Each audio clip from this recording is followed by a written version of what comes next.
Decía, en el centro Salti. Sí, sí. Muy bien.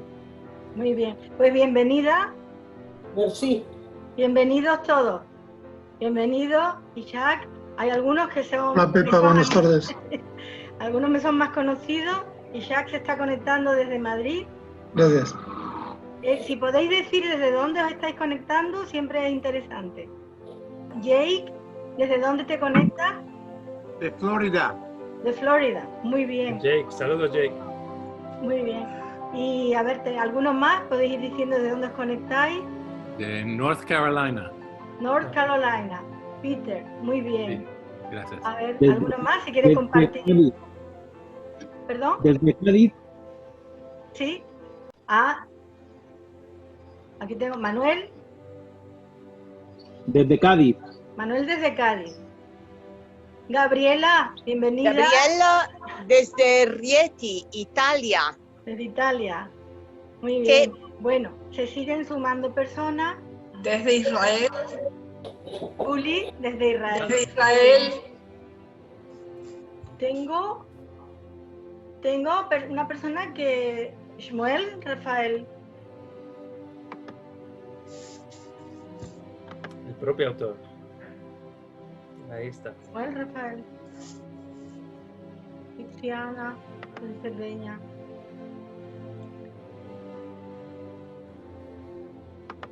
Algunos nombres en hebreo todavía no.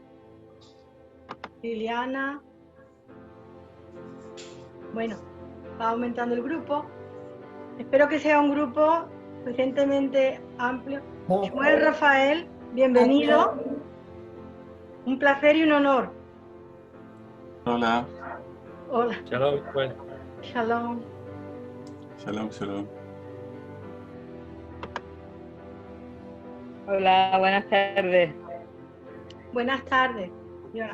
¿Desde dónde vienes a mi biblioteca? Yo de Ceuta, De Ceuta, muy bien. Buenas Soy tardes. de Marco. ¿Es Marco? Ajá, Fenomenal, pues bienvenido. gracias. Bueno, yo creo, pues hoy 4 minutos, vamos a dejar un minutito más nada más, porque se siguen sumando personas. Liliana, bienvenida. Hola, ¿cómo Voy saludando a las personas que conozco más, a los demás pues espero poder conoceros poco a poco, porque sí que voy a empezar ya a comentar un poquito y explicar.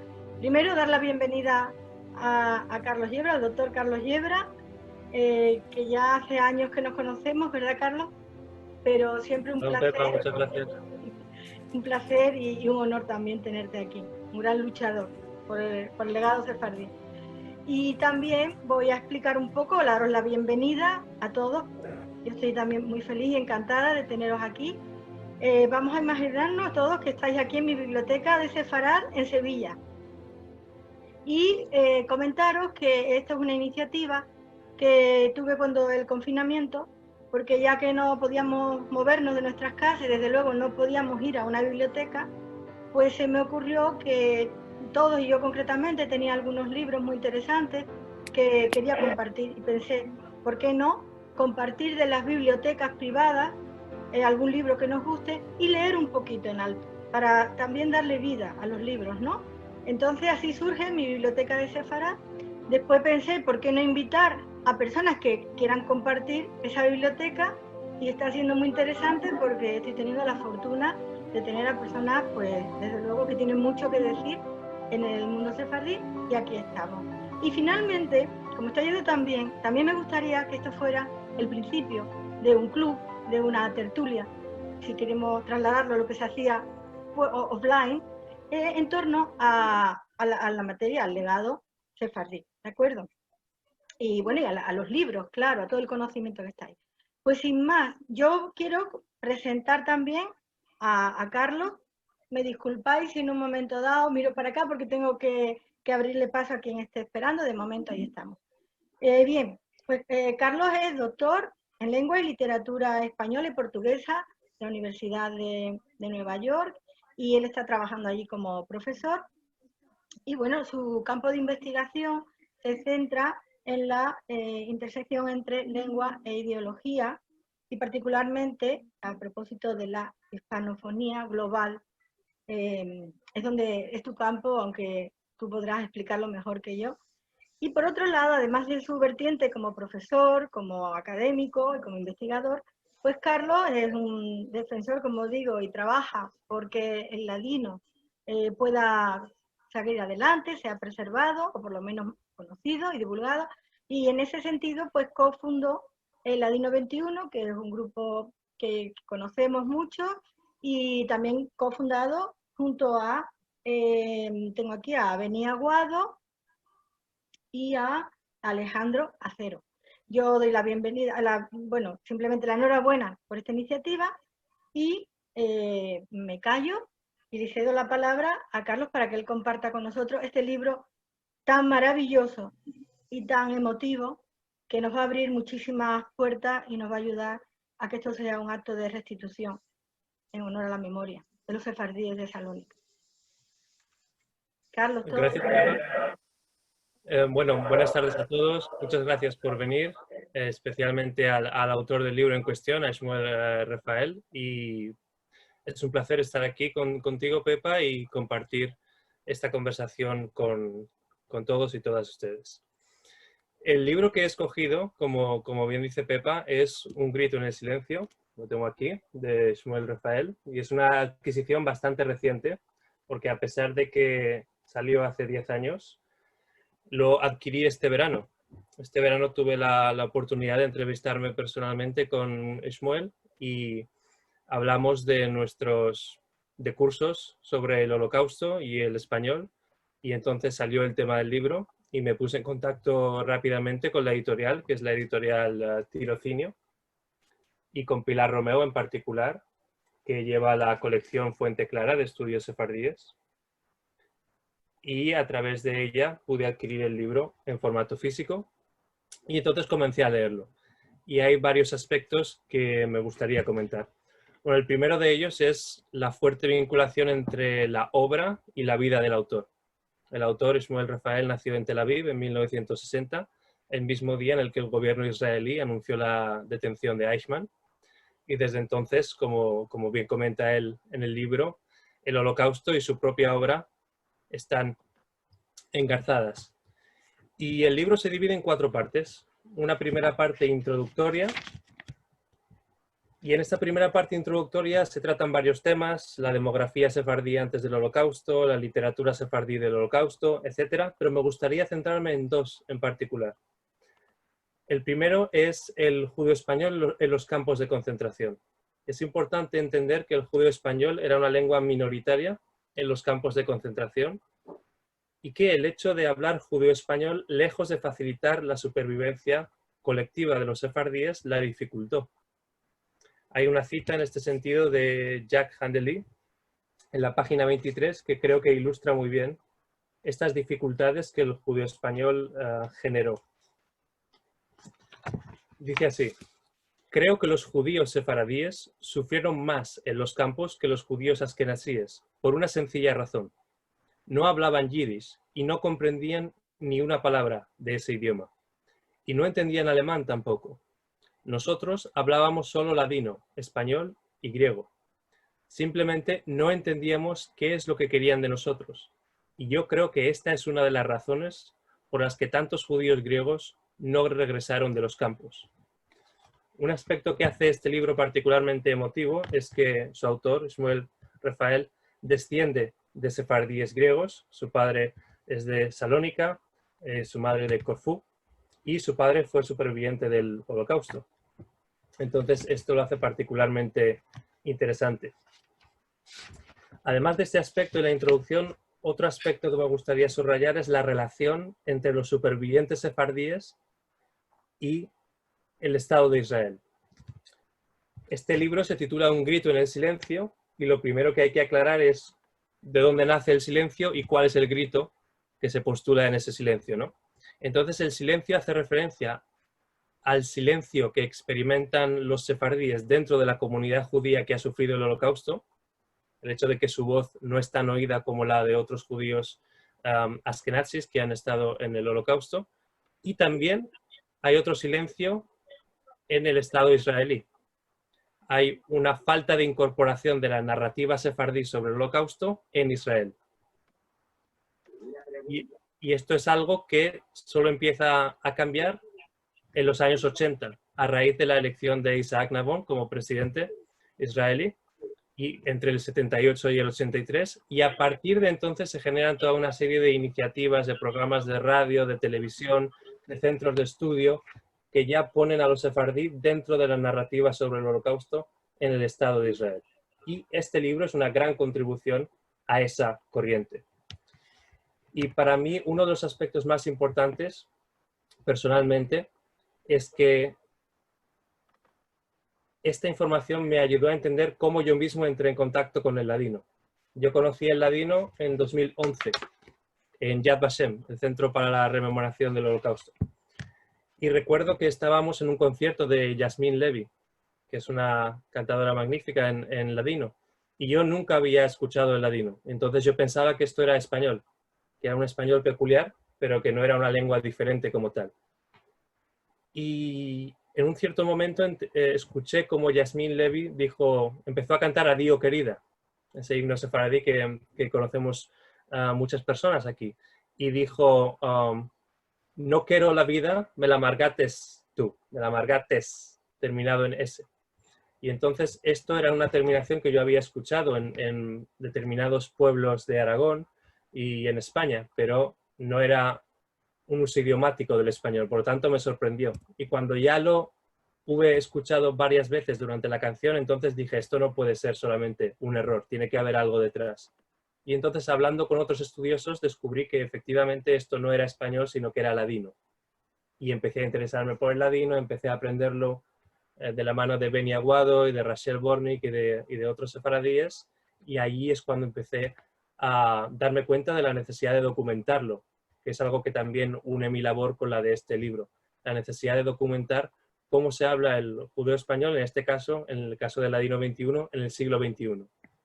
En el caso de Un grito en el silencio nos remontamos a la Segunda Guerra Mundial y al Holocausto, pero sigue hasta el siglo XXI.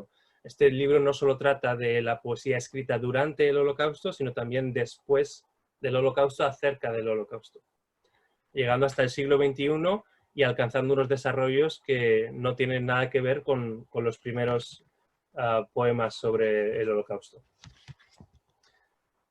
Bien, entonces creo que he explicado Grito en el silencio y la parte introductoria. No sé si tienes algún inciso, Pepa, antes de que continúe glosando la obra. Decir que la poesía, como ese medio de expresar esos momentos tan difíciles, me gustaría en un momento dado y luego en el debate o diálogo que veamos cómo había, ¿no?, diferentes posturas, pero en cualquier caso que la poesía le dé vida a todo lo que sucede en torno a la muerte. Y en este caso concreto, en Salónica, yo lo que me gustaría sí hacer, para los que, aunque muchas personas aquí yo creo que lo saben, comentar que Salónica fue el lugar del Imperio Otomano, del antiguo Imperio Otomano, donde una gran población de sefardíes se concentró después de la expulsión y que fueron los garantes de la cultura sefardí. Esto hasta que ya se constituye, llegó la Segunda Guerra Mundial y anteriormente, a principios del siglo XX, ya se constituyen los diferentes países, ¿no?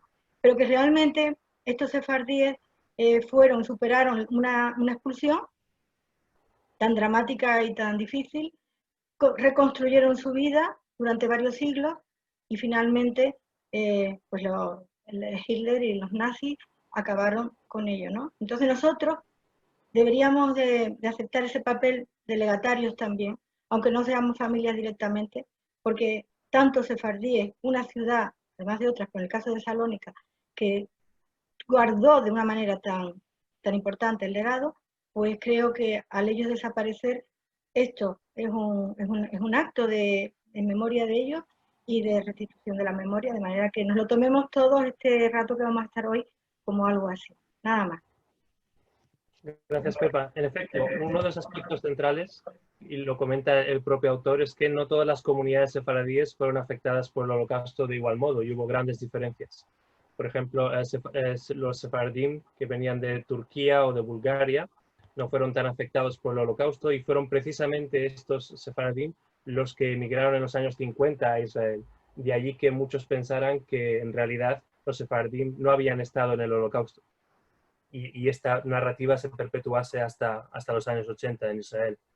Otras comunidades, en cambio, fueron afectadas de lleno por el Holocausto y hubo 3 grandes ciudades que lo sufrieron de manera muy acusada, y estas ciudades son Salónica, donde el 96% de la población sefardí sucumbió en el Holocausto, Belgrado y Sarajevo. Esas 3 principalmente. Y entonces algunos de los poemas que leeré a continuación tienen que ver precisamente con estas ciudades y son por tanto especialmente representativos. Bien, antes he hablado de la introducción. Hay 3 partes más en el libro. En la primera parte se habla de cómo se organiza el corpus, porque hay un montón de poemas antologizados y por lo tanto es muy importante explicar al lector cómo se organiza el corpus. Nosotros mismos tenemos el corpus en Ladino 21, donde entrevistamos a sefaradim de 30 países diferentes y también necesitamos explicar cómo separamos esas contribuciones, cuáles son los criterios que seguimos para separarlas. Y entonces el criterio es principalmente cronológico y empieza con la poesía. Salónica es ocupada en el 41 y las deportaciones comienzan en el 43. Esos son los primeros poemas en esos años y va cronológicamente. Dentro de ese eje cronológico hay un eje genérico y temático, ¿no? Ya hay una división por géneros y por temas. En la segunda parte es donde se lleva a cabo el estudio de la antología propiamente dicho. Y una de las cosas que más me sorprenden de este libro es que no se limita a ofrecer la antología. Esto es simplemente un apéndice que viene al final del libro, sino que va primero la propia narrativa del autor y la antología simplemente ilustra esta narrativa. Es decir, hay citas parciales de los poemas aquí y allá, pero el hilo conductor del estudio es la propia narrativa y las propias conclusiones que el autor saca sobre la base de la antología. Es decir, que aquí no vamos a encontrar una antología al uso, tal cual, en bruto, sino que la vamos a encontrar ya elaborada con las conclusiones que el propio autor saca y que guían la exposición del tema. Lo cual exige mucho más tiempo y muchísima más dedicación que la mera recopilación de la antología, ¿no? Lo cual es extremadamente meritorio. En este sentido, me gustaría leer 4 o 5 poemas, si te parece, Pepa. Y los que considero más representativos de este decurso cronológico desde la deportación a los campos de concentración hasta hoy en día. El primero que me gustaría leer es un poema de Franco Hizkayi, y es un poema sobre la deportación. Un aspecto importante de este libro es que la ortografía, la grafía que vamos a encontrar no es la de aquí Jerusalén, no es la de Ladino Comunita, sino que es la de Jacob Hassan, que es una grafía más parecida a la del español actual. Y yo no estoy tan acostumbrado a esta grafía, con lo cual es posible que me cueste un poco leerlos, estos poemas, pero voy a intentarlo. A ver, Franco Hizkayi, irónicamente, ¿no? Cuanto más se parecen al español, más difícil es, en este caso, para mí, claro. Irónicamente. Vale, entonces, dice así. El poema es La deportación, de Franco Hizkayi. Es penible, lastimosa, esta triste deportación. Tragedia horrorosa que me llena de emoción. Cuánto pueblo, gentilio, arrancados de sus hogar. De pensar me toma frío al saberlos en el lagar. Padres, madres, criaturas trespisaron sin piedad. Duras fueron las torturas por todo sexo y edad. Ahogaron tiernos niños sin disturbo ni corazón. Del sebo de estos lirios hicieron guay sus buen jabón.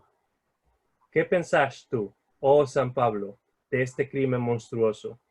Pensamiento del diablo, lúgubre y mancilloso. ¿No tienen madres ni hijos estos espíritus del mal? ¿No tiene pues ni vitillos, oh, este genio infernal? En los hornos crematorios masacró grande de judíos que murieron en martirios en tu nombre, oh santo Dios. Oh Auschwitz, triste, escura, sos mancha inembarrable que empaña tu figura. Sos monstruo imperdonable. Es un crimen sin ejemplo en la humana historia. En tu cueva, lindo templo, cantarán tu triste gloria. Que vean bien cuál fue, en fin, esta grande desventura. Que miren, pues, cuál fue la fin de esta mala aventura. Uf, ¿Qué te parece, Pepa? realmente te llega muy profundamente. Y es que es verdad que los sefardíes de Salónica y los sefardíes en general de los Balcanes no fueron, no los hemos recordado. Es que eran españoles y descendientes de españoles. Y a nosotros parece que todo el tema del holocausto iba, pues, ¿no? De otros, de aquellos judíos. Y éramos nosotros. De manera que es impresionante. Muchas gracias, Carlos. En ese sentido hay también un poema sobre las niñas de Salónica, escrito por Rita Gavay Simantov, que dice así: Niñas lindas de Salónica, regaladas de sus madres, en viéndovos llenas de vida, tanto confiantes por los días a venir, ¿quién podía imaginar que por fuerza cruel vuestros ojos claros se iban por siempre a matar, sin alcanzar a ver la luz? Bueno, no es preciosa, realmente emociona. Hay toda una serie de poemas de esas ciudades que se van quedando vacías con las deportaciones y que están condenadas a nunca más parecerse a aquello que grabamos, que los sefardíes grabaron en su memoria antes de partir en los trenes, ¿no? Y en este sentido quería leer un poema de Isaac Papo, que le dedico a otro Papo, a Eliezer Papo, gran mentor y amigo, que al que también tienes el gusto de conocer, ¿verdad, Pepa? Sí, efectivamente. Y este poema es sobre Sarai. Este poema es sobre Sarai y cómo quedó Sarai después de las deportaciones.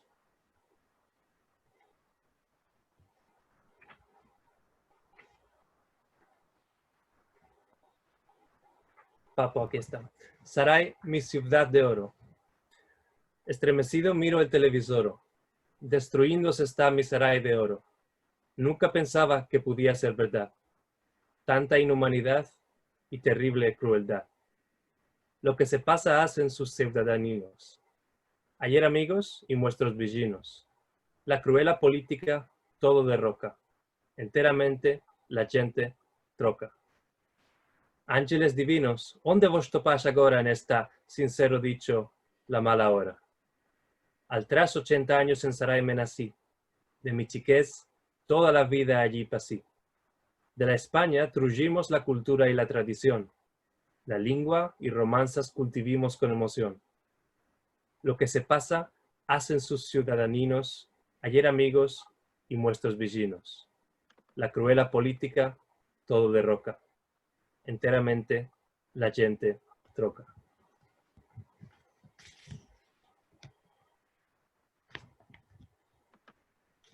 Y estos poemas que acabo de leer son trágicos y son pesados en el tono, son graves en el sentido de gravitas del latín, pero también hay espacio, y Shmuel lo comenta en el libro, también hay espacio para el humor, pero es un humor combativo, es un humor que se utiliza como lo que llamamos en inglés coping mechanism, como mecanismo de defensa para hacer frente al horror del holocausto. No es un humor como fin en sí mismo, sino un humor como medio para resistir. Un humor partisano, por así decirlo. En este sentido hay un poema de Hanukkah que me gustaría leer, que creo que ilustra muy bien este mensaje. Se llama Tenemos un comandante. Tenemos un comandante que no tenía mudantes. Cuando él estaba aquí, se embotía de raquí. Caldera de agua llena, sin un drama de escena. De hablar non han jaire. Metemos la boca al aire. Tenemos doctor por forma, con entollos y uniforma. Grado y acústico, ya parece un crítico. Él es fillo de un notario, ma él es grande almario. En Europa estudió, temel grande mos salió. Cuando hay algún jasino, él lo envía al martillo. En pagar de arrimar, le da la pala y la casma. Cuando hay dos jasinos, no les parte quininos. Les da un andiferim en cada día de Purim. Cuando entro al mallerío, lo topo todo vacío, y Salamonico, a la audaz, está jugando al comar. Mas non hay que vos diga, yo escapo la cantiga. Tenemos piollos con coda, ya parece arroz de boda. Muy bien, muy bien. Esos Estupendo. piojos que parecen arroz de boda, ¿no? Contraponiendo la insalubridad con una celebración tan pulcra y llena de blanco como es el arroz lanzado en la boda, ¿no?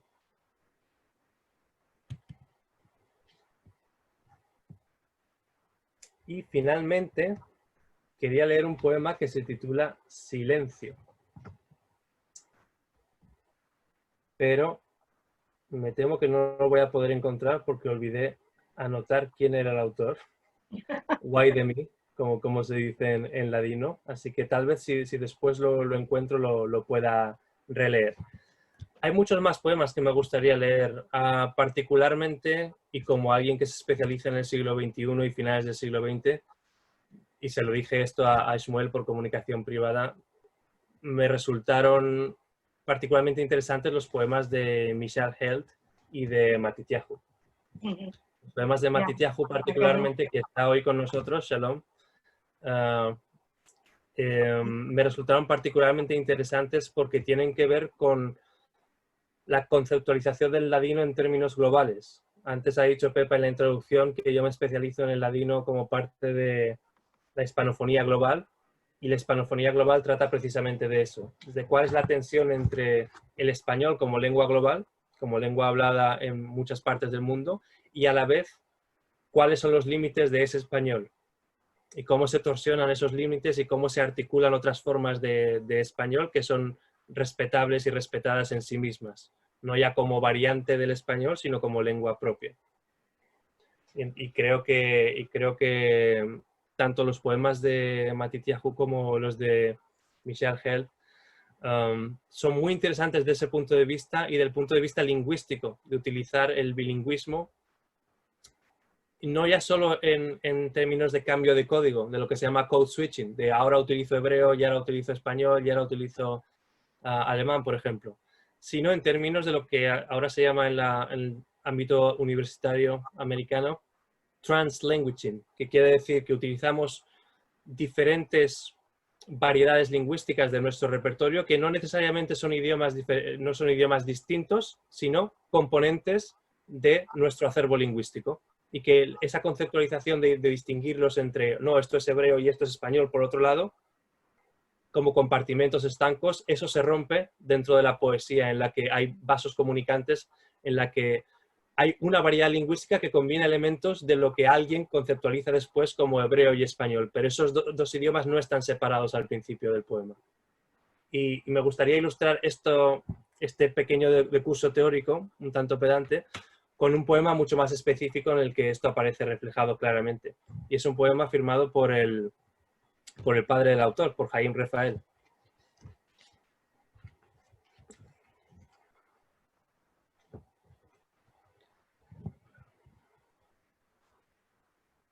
Aquí está el poema en cuestión. Es un poema breve, pero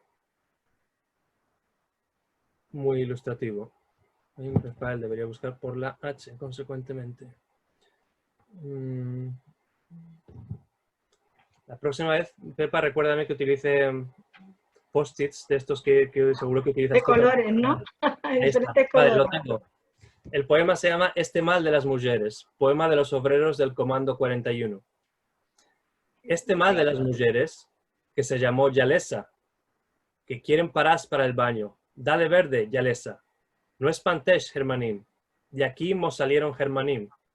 De aquí mos saliremos, Germanín. Links drei vier. Links drei vier. De aquí mos vamos a salir, Germanín.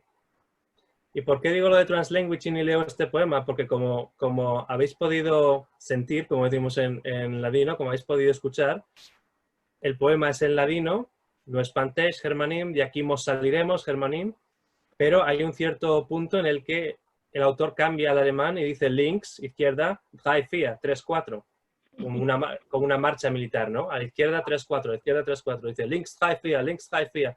Yo creo que aquí el autor no está cambiando del ladino al alemán, queriendo utilizar primero un idioma y luego otro, sino que está reflejando cuál es el continuo lingüístico que se hablaba en los campos de concentración y con qué efecto emocional, ¿no? Por eso hablaba de translanguaging más que de code switching, más que de cambio radical de un idioma a otro. Pues estos son los poemas que tenía para leer, Pepa. Muy bien, pues a ver, yo antes de continuar, creo que tenemos el gran honor de tener aquí al propio autor y si estás de acuerdo, Carlos, yo me encantaría cederle la palabra unos minutos si quiere participar, Claro, comentar algo. Shmuel, ¿qué te parece? ¿Carlos? Con mucho placer. Pues adelante, Shmuel, si quieres dedicarnos unas palabras, yo te digo muy bienvenido a mi biblioteca de Sefarad y por favor estaremos encantados de escucharte. Vale, muchísimas gracias amigos. Me encanta estar con ustedes en este encuentro que para mí es una gran sorpresa porque solamente ayer he recibido el correo electrónico por parte de Carlos diciéndome que está organizando esta lectura de poesías escritas y publicadas en mi libro Un grito en el silencio. Y la verdad es que en la vida académica nosotros estamos publicando los libros y a veces estamos olvidando que tal libro se publicó en un año. Este libro se publicó en 2008 en Barcelona, en la casa editorial de Tirocinio, bajo la dirección de la doctora Pilar Romeo, que quería estar con nosotros y por varias razones está ocupada esta tarde y no está con nosotros. La verdad es que desde mi chiquez yo estoy muy conectado con la historia de los sefaradíes y el Holocausto. Y cuando pensé de dedicarme a este trabajo, que me inspiró muchísimo de encontrar las poesías escritas en lengua sefaradí o como nosotros estamos diciendo en ladino, fue el difunto, el profesor Isaac Jacques Levy de bendita memoria, que en enero de 2020 nos dejó la buena vida en Atlanta. Y la verdad es que él fue el primero, si no uno de los primeros, que publicó varias poemas escritas en judeo-español, en ladino, como también poesías escritas en otras lenguas, compuestas por los sefaradíes supervivientes del Holocausto. Él encontró también poesías escritas en francés, en griego, en inglés, unas varias de estas poesías. Pero yo he dedicado exclusivamente publicar las poesías escritas en judeo-español, porque vi una obligación de traer estas poesías al mundo lector del español.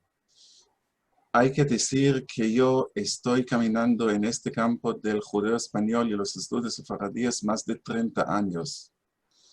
Y durante estos años y durante esta larga trayectoria en mi campo del judeo español, encontré muy pocos de los investigadores que dedican sus estudios a no solamente a la poesía del Holocausto, sino a las historias de los sefaradí del Holocausto, el teatro sefaradí sobre el Holocausto. Y hay una variedad de temas más elaboradas en el campo sefaradí, pero no el tema del Holocausto.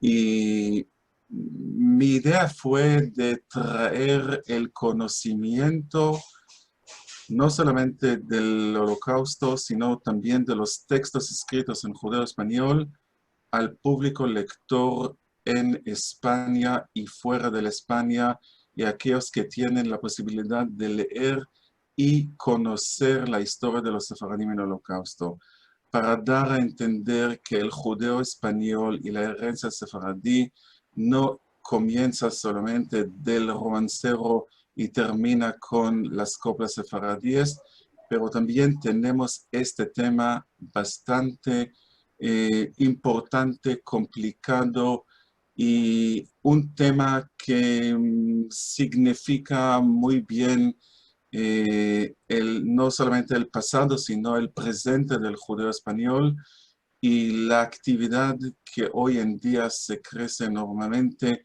no solamente en Israel, sino en todo el mundo. Y hay que decir que el Holocausto impulsa muchísimo escritores, investigadores, hijos y nietos de supervivientes que tienen algo que hacer con el judeo español y con la historia de la Shoah. Y basta ver los participantes en este encuentro hoy. Veo aquí varias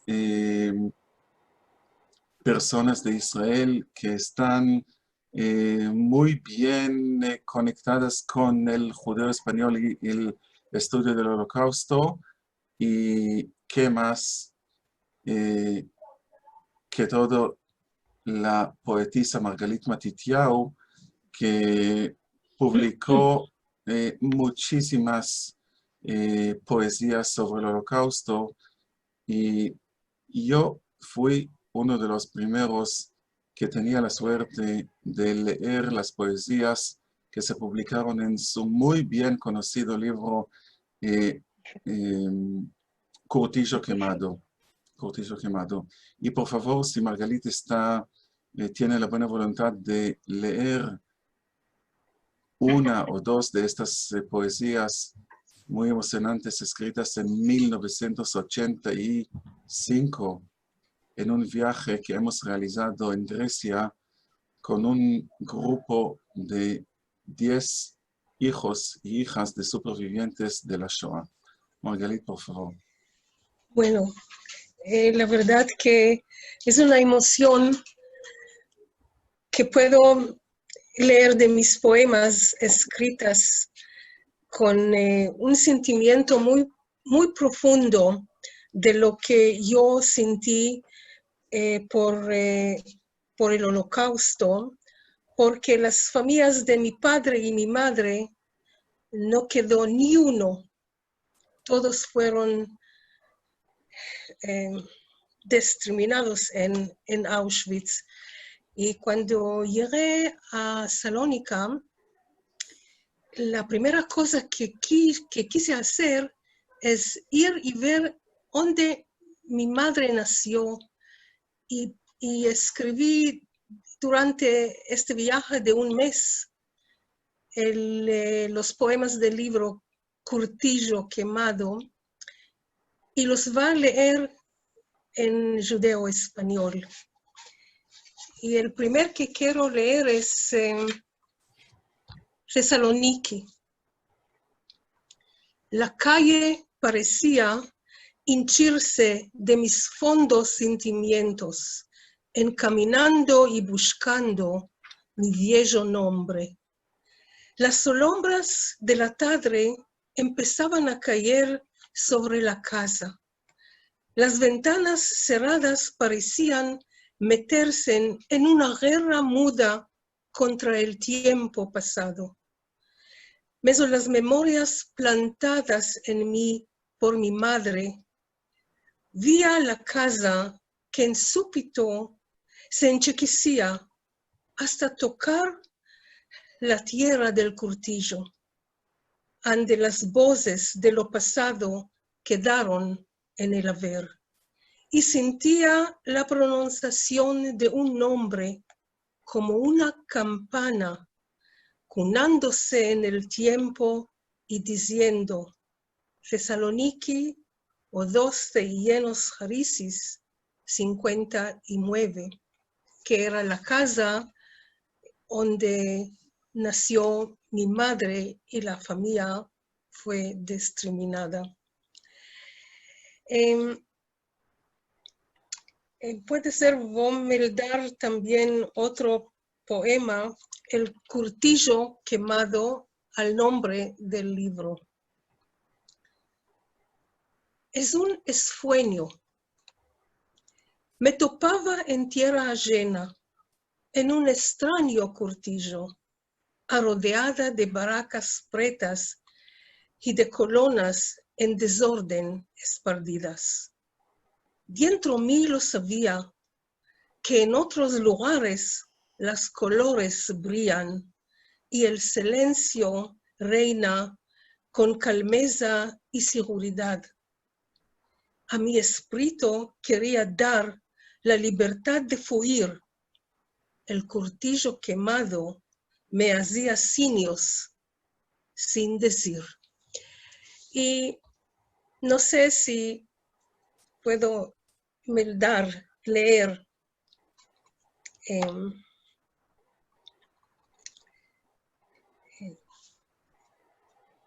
Margalit. Sí, bueno. Por supuesto que puedes, ¿eh? Sí, bueno, porque no sabía, solombras pálidas. Como solombras pálidas en una parada más pálida de la muerte, estamos llevando tus vestidos de tu casa a la absencia, respirando la sudor cansa y el espanto. Como crianzas tocadas de lumbre, devinimos tus hijos y tu espíritu de más en más en mos enfortece. Si sabía que tenía que leer, bueno, hacía. Muchas gracias por darme esta posibilidad de leer de mis poemas, porque el Holocausto estuvo en mi casa de cuando yo era de 7 años al 1942, 43 y 44, yo ya oía a mis padres llorando y diciendo, están quemando personas. Y yo me engrandecí con este sentimiento del holocausto en mi casa mientras todos los años. Muchas gracias por oírme. Muchas gracias Carlos, muchas gracias Shmuel, muchas gracias Margalit. Esto es un regalo, para mí es un sueño que hayáis aceptado y que estéis aquí. Y Margalit, yo te quiero comentar que he recitado tus poemas, han sido recitados en una exposición como actividad, en una exposición que se hizo del Bucarest Sefardí aquí en Sevilla. El poeta y el pájaro, por ejemplo, es una maravilla de lo que es la poesía. Sí. Y de verdad que, por supuesto, que yo encantada de que en otro momento pues vengas y dediquemos una sesión de mi biblioteca de Sefará a tu... Muchas gracias. ¿Vale? Y nada, yo de verdad, esto es un regalo que me habéis hecho y espero que estemos todos disfrutando de esta maravilla. Y ya pues nada, cedo la palabra a quien... Carlos, ¿tú quieres comentar algo más? Y tenemos algún tiempo para que los que estáis aquí presentes, el que quiera pueda o preguntar o comentar algo. No, bueno, yo quería, gracias Pepa, quería reiterarme en el agradecimiento de Pepa a Shmuel y a Margalit por estar aquí presentes hoy y por contribuir de manera tan notable a que se conozca mejor este libro y las voces que salen de este libro y de dónde vienen y a dónde van. Muy bien. Pues... Yo quería comentar algo, Pepa, y claro, con vuestra permisión, Carlos. Cuando estamos hablando sobre la memoria de la Shoah y la actividad de los sefaradíes hacia esta memoria, hay que decir algo.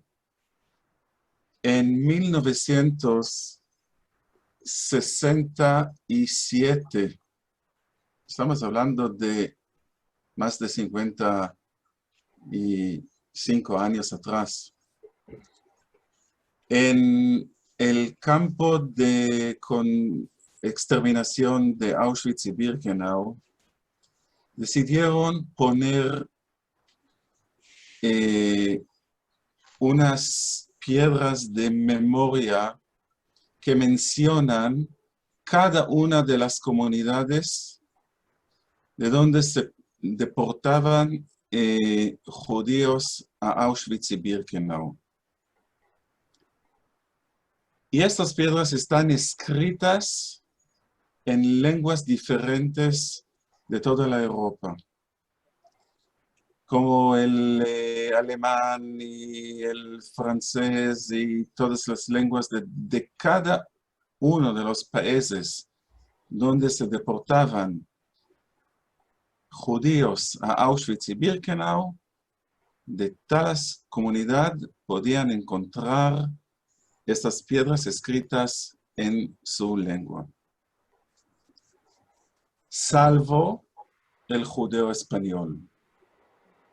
Y solamente en 2003, después que los sefaradíes de supervivientes de la Shoah, bajo la dirección del difunto profesor Jaime Vidal Sefija, profesor de judeo español en París, que llevaba también en su brazo el número que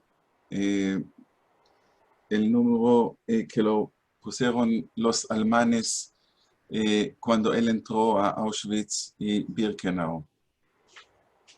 Y yo con Jaime Vidal Sefija teníamos muchas conversaciones y él siempre no hablaba, sino gritaba en el silencio y decía: nosotros los sefaradim estamos culpables que no nos mencionan en Auschwitz y Birkenau, y nosotros tenemos que hacer todo lo posible para poner allá también una piedra escrita no en español, sino en judeo español, diciéndonos que también nosotros estuvimos aquí en Auschwitz y Birkenau. Y por fin lo alcanzaron y lo hicieron. Y está allá también en la última piedra que está mencionada, está escrita en judeo español, y la metieron allá un grupo de supervivientes de la Shoah que vinieron desde Francia y la Bélgica y también de Salónica para conmemorar los sefaradim ladino hablantes, que su último grito en los campos de exterminio era en judeo español. Muchas gracias, Samuel. Muy interesante tu aportación. La verdad es que la poesía es el grito del alma. Entonces, también todo lo relacionado con la Shoah de los sefardíes, los sefardíes en sí mismos fueron olvidados, por desgracia, y yo quiero aquí aprovechar este momento para decir que nosotros estamos trabajando para que las puertas de Sefará están abiertas otra vez, de nuevo, para los sefardíes y para toda esta labor que hay por hacer. De modo que pido vuestra colaboración y de verdad que no puedo decir más porque estoy emocionada. Alguien que quiera comentar, preguntar, por favor, ahora es el momento. Podéis levantar la mano o me pasáis por chat vuestro deseo de participar.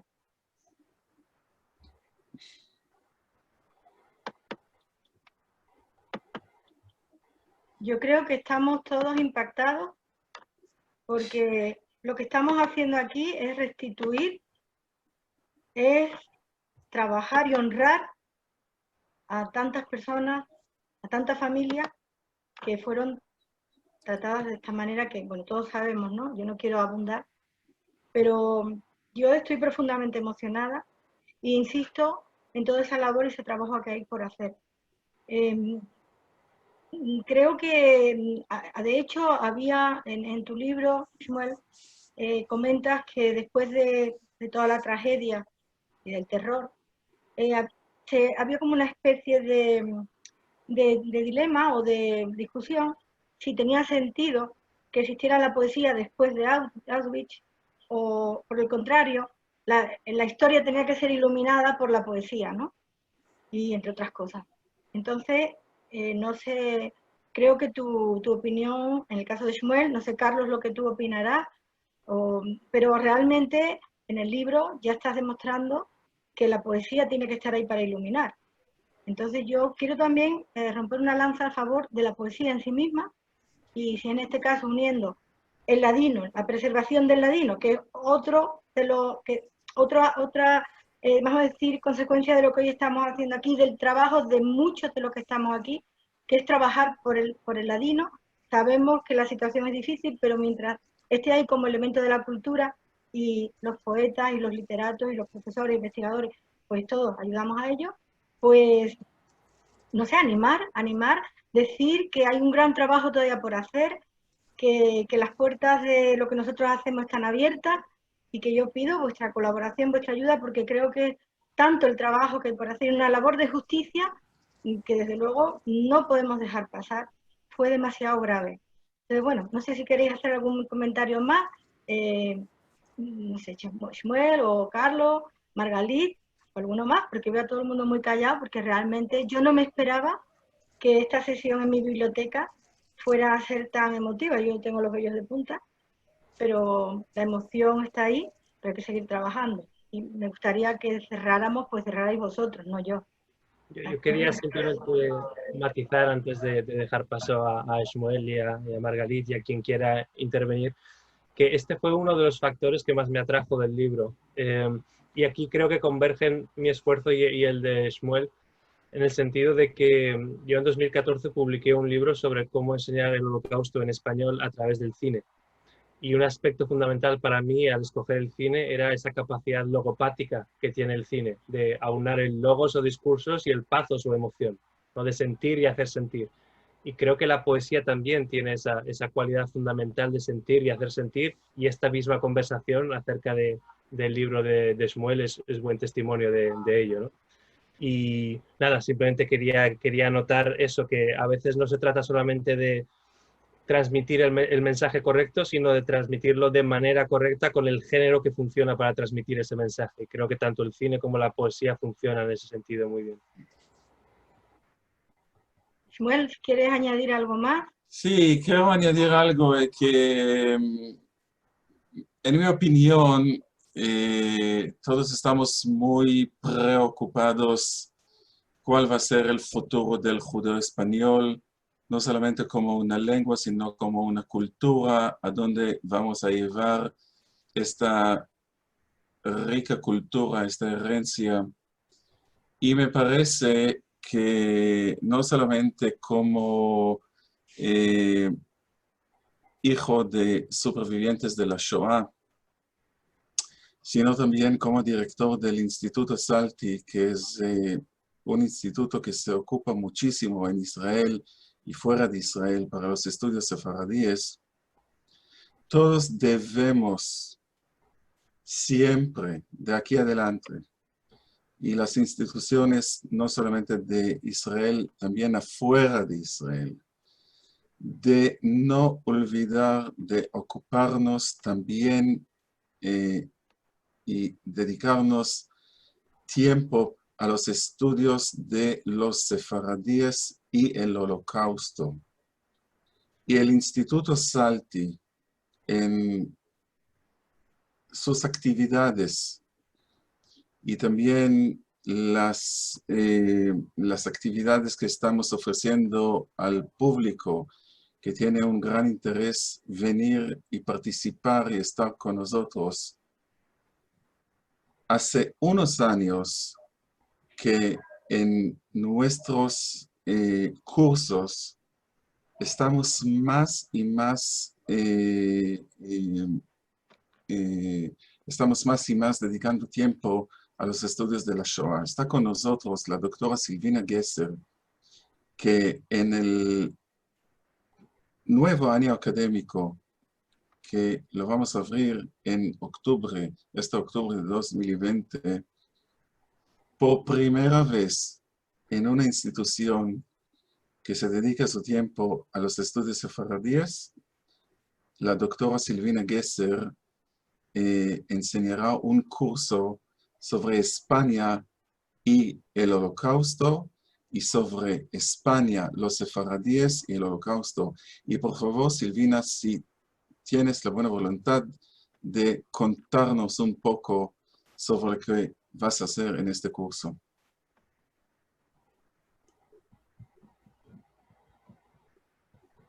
¿Sí?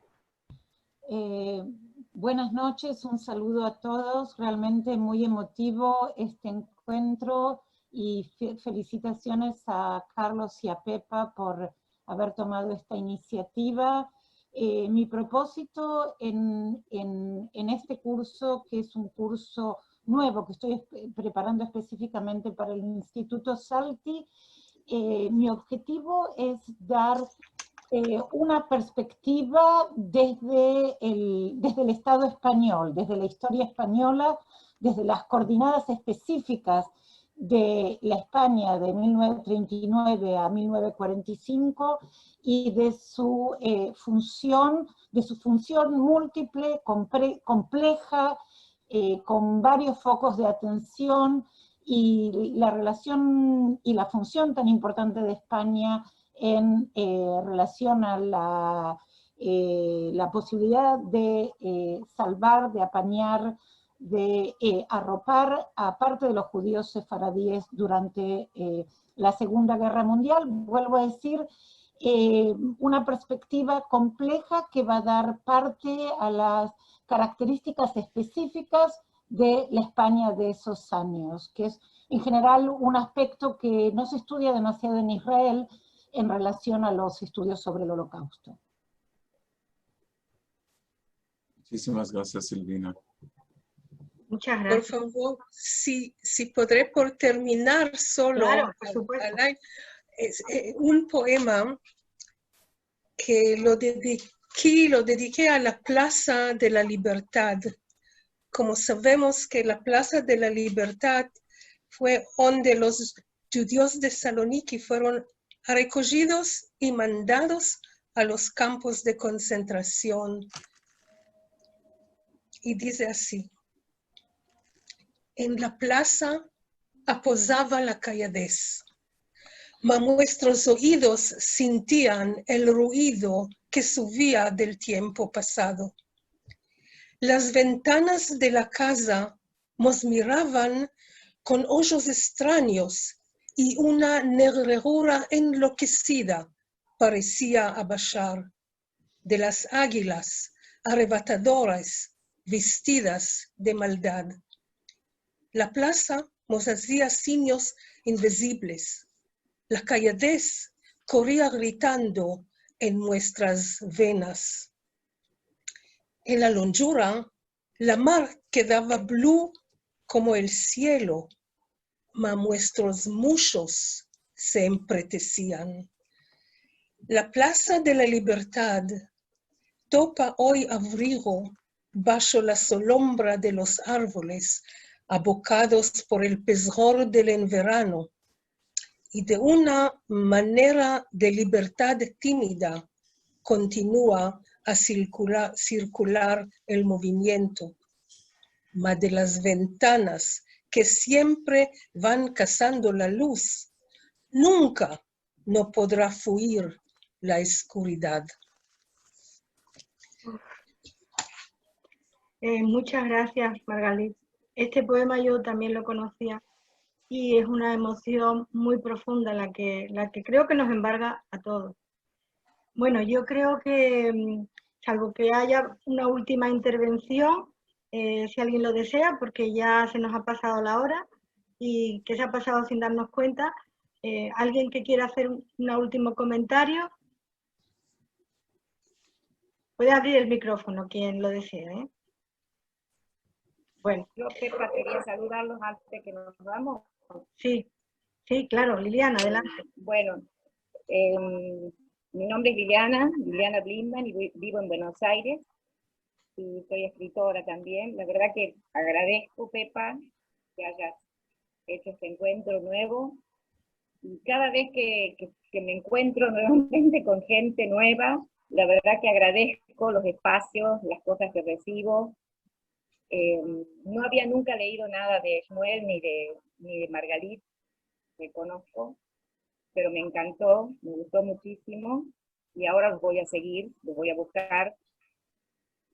Y la verdad que yo creo que en la medida que sigamos difundiendo y encontrándonos y compartiendo lo que hacemos, cada uno en su medida, escribiendo, cantando, comentando historias, yo creo que la lengua no va a morir, esta lengua, a pesar que algunos hablan, yo tengo fe que no, pero creo que tenemos que seguir difundiendo y encontrándonos como hacemos ahora.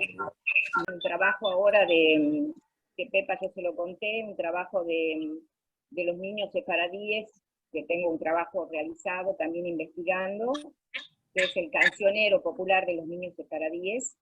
Yo escribo mucho literatura infantil, y investigué sobre el cancionero popular de los niños sefaradíes, que le comenté a Pepa, así que en algún momento, cuando tengamos otro espacio y nos encontremos, me va a gustar hablar sobre eso también, que creo que es interesante, porque yo en realidad vivo en Buenos Aires, pero soy del norte de Argentina.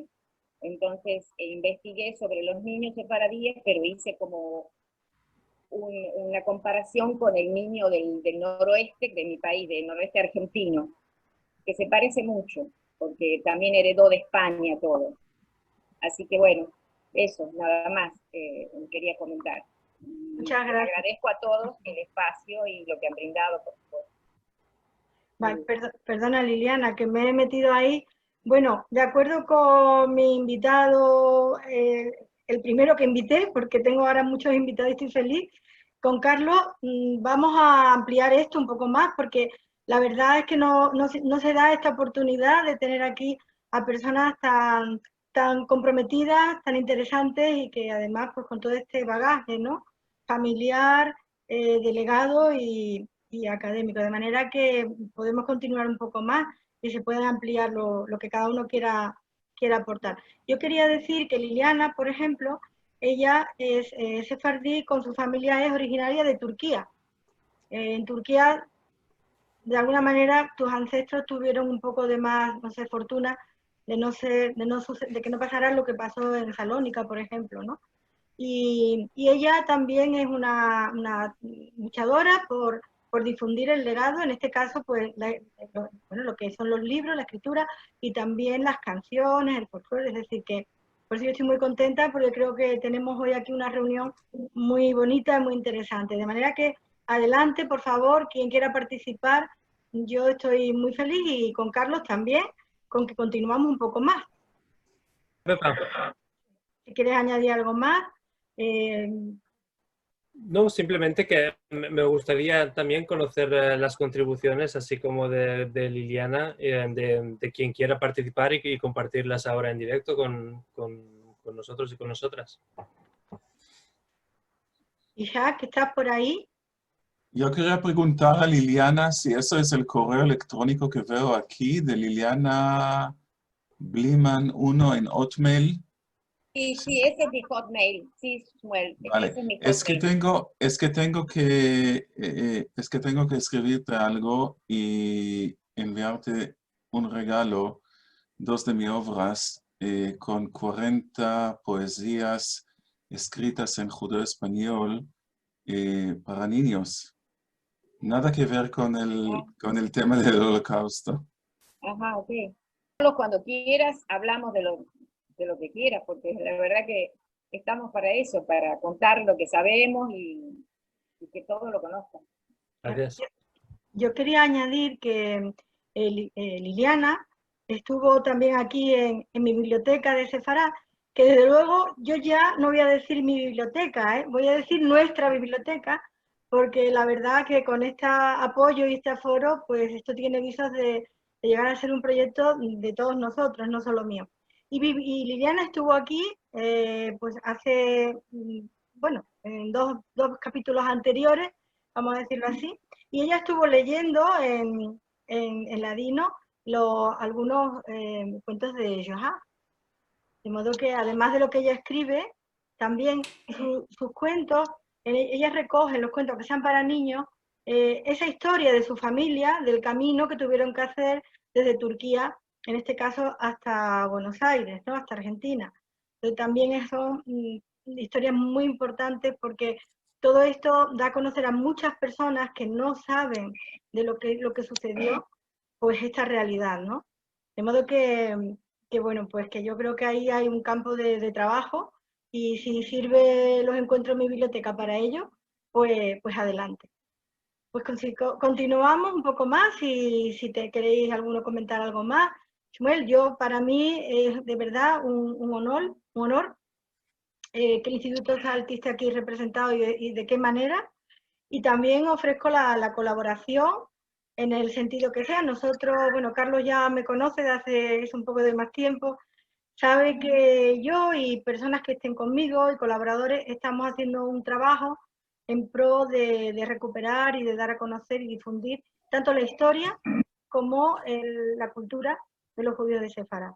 Y bueno, se han hecho algunos cursos de verano, estamos preparando y estamos trabajando en un centro. Voy a aprovechar ya la cuña publicitaria porque estamos empezando a sentar las bases de un centro virtual de estudios de Sefarad y la diáspora, que se llamará Centro León Hebreo.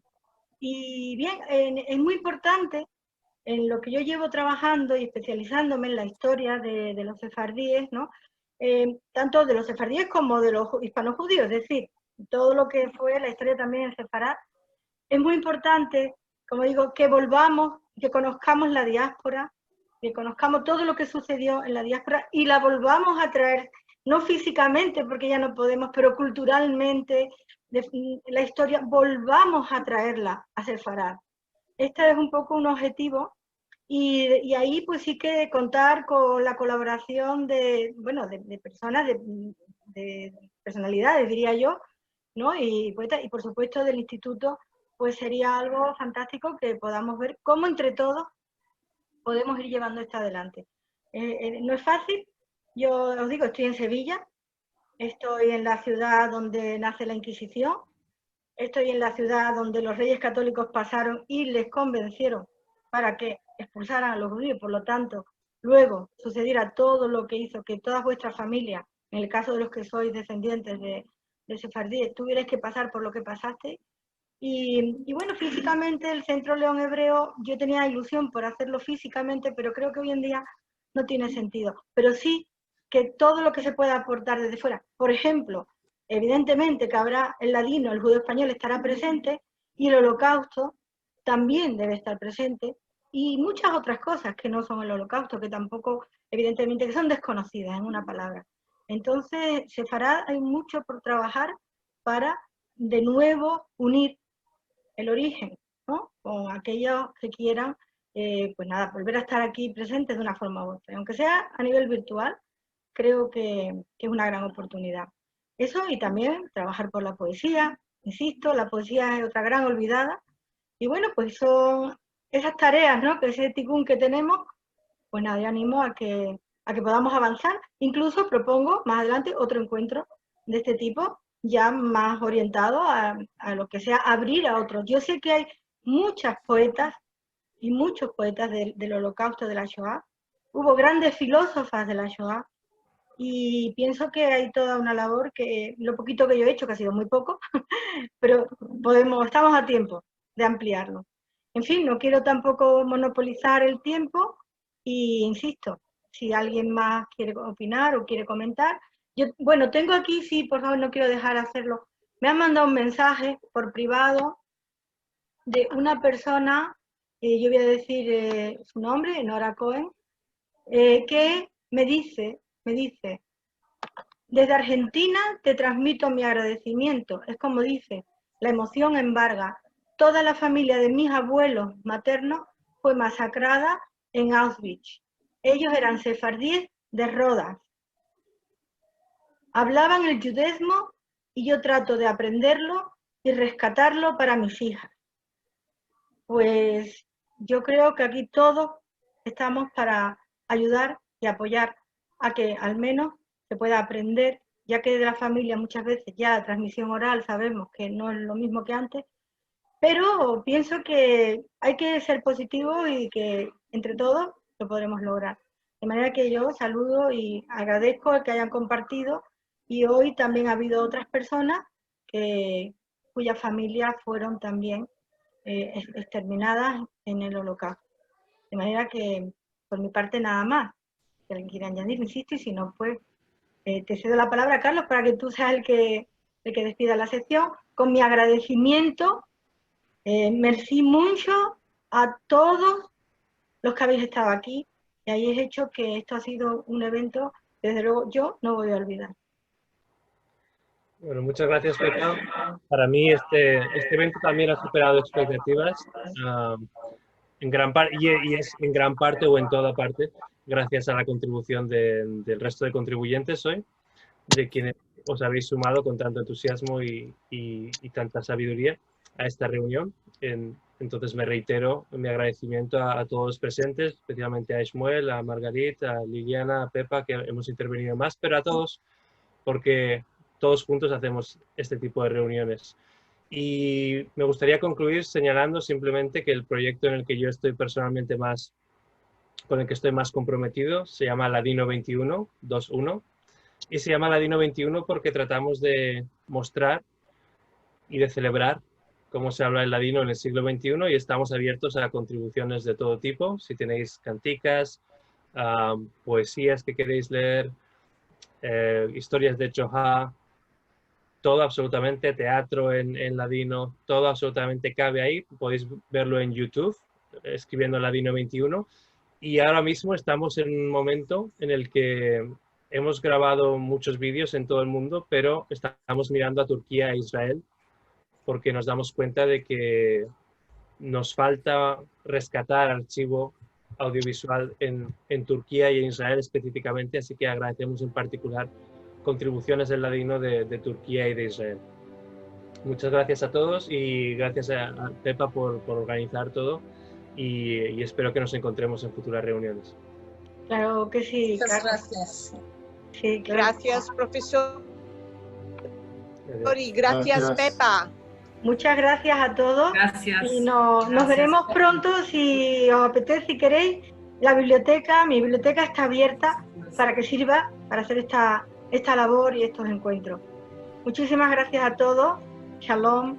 Toda. Shalom, shalom, y gracias a ustedes. Mucho. Gracias. Gracias a ti, Pepa, de verdad, muy bonito, muy interesante y instructivo, la verdad. Muchas gracias. Muchas gracias. Chao, chao. Chao. Avísanos cuando haya otro, Pepa. Seguro. Un beso. Un beso.